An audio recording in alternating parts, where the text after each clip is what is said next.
Pointer operators. In my earlier lecture on function call by reference, I have briefly covered pointer operators in C.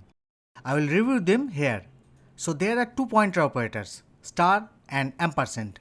The ampersand is a unary operator called address of or reference operator that returns the memory address of its operand.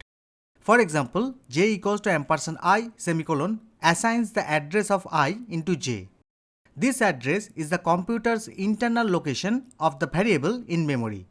It has nothing to do with the value of I.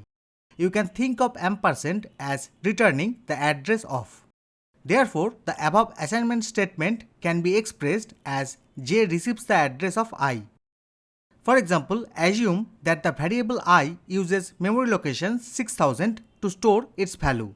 Also assume that I has a value of 10. Then after the preceding assignment, j will have the value of 6000. The second pointer operator, star, called value at address or dereference operator, is the complement of ampersand. It returns the value located at the address that follows. For example, if j contains the memory address of the variable I, k equals to star j semicolon copies the value of I into k.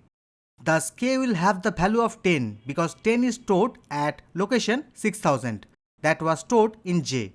You can think of star as at address. In this case, the preceding statement can be expressed as k receives the value at address j. Note that star works as a unary operator when applied to a pointer.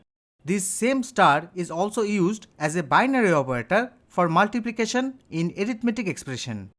A unary operator only requires one operand, whereas a binary operator takes two operands. Alright, see you in the next lecture.